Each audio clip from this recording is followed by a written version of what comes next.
right, good morning, everybody. Joe Van Doren here, and welcome to our Virtues Pick for today. We have a great word, and it's Friday, so this is a good word for today. And the word that came up for us when we shook our phone up and got the virtue that we're going to focus on today, and it was prayerfulness. So let's read the description first, and then we will talk about it a little bit and how it's resonating with me, and you can think about how it resonates with you. Prayerfulness is a relationship with a power greater than ourselves, one that loves us and knows us intimately. We live in the presence of our Creator, mindful that every act, decision, and thought is meaningful. Prayer is quiet reflection that cleanses the mirror of the soul. It is a sacred conversation that opens us to forgiveness, hope, and renewed intentions. We listen and receive spiritual guidance. We ask for help, heighten our awareness, and watch for it to come. Praying our gratitude keeps us in the flow of grace. So what a beautiful word and a virtue that is, I would say, for me, is very critical to maintaining some serenity in my life. It gives me time to reflect. It gives me time to slow my brain down. So as you know, recently I've been studying a lot and actually doing some coaching on negative thinking and negative thoughts and the power of positive thoughts, the power of slowing our brain down. And, and many of you might be familiar with the law of attraction. And there are some of those teachers that teach that this presence that's here is our inner being. It's our source of life. It's what who our true selves really are. But we get so hung up.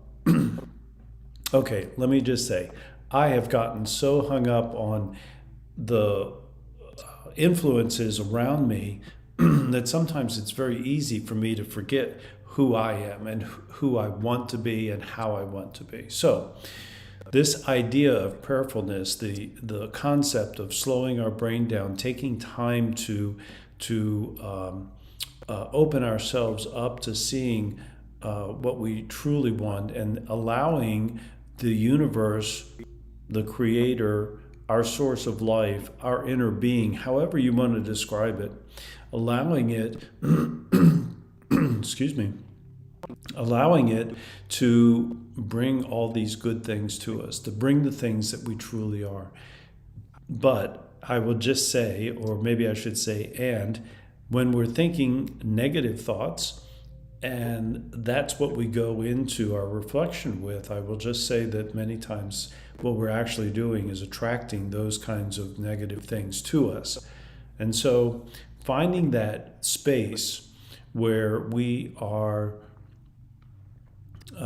thinking in a positive way, where we're looking at the things that we have to be grateful for, when we're opening ourselves up to receiving spiritual guidance from, however you want to describe it, our Creator, God, the universe, the source of life, our inner being, whatever it is that how you, in your belief system, how you describe it.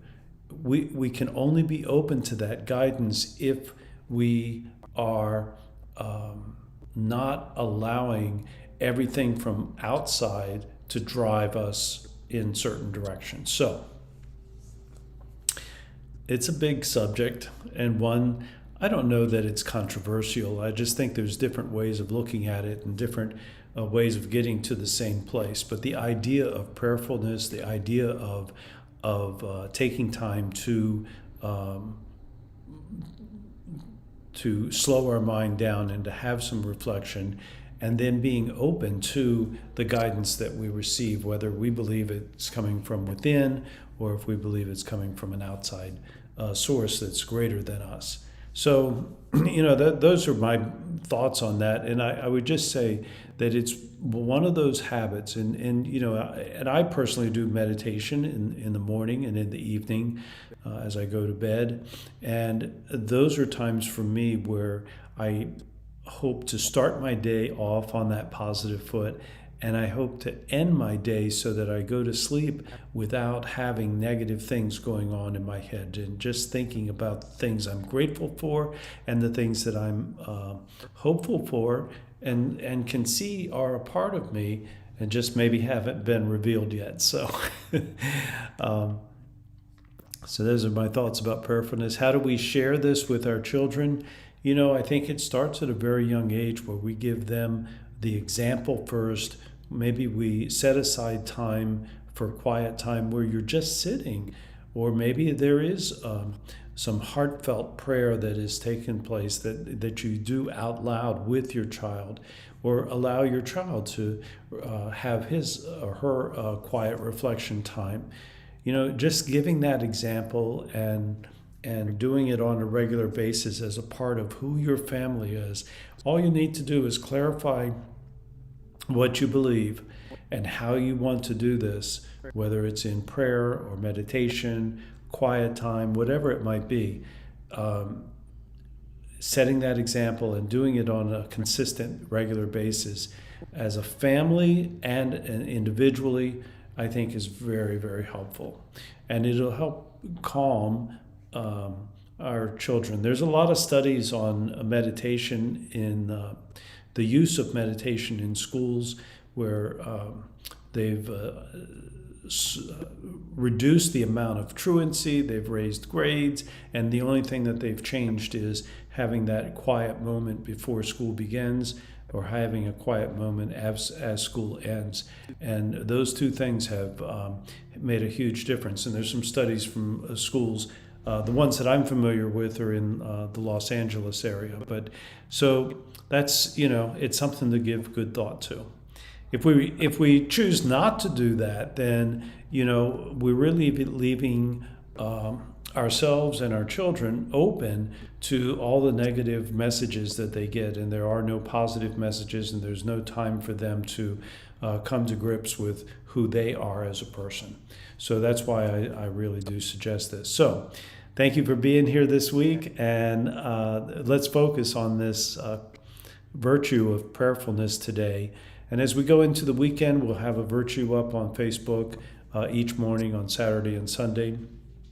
And I just ask that if these focused times on virtues has been helpful, or you find them encouraging, share them with others, and join our, sign on to our YouTube page and share it with others, so that we can have this conversation each morning, and we can spread the idea that the virtues are inside of every one of us, and it's really just a matter of looking inside ourselves, finding it, defining, clarifying how it is shown in our life and in our family, and taking the time to reflect on those things. So thank you for being here, and until next time, keep practicing the virtues and the 4 C's of successful families, and that is clarity, communication, consistency, and community. Until next time, bye.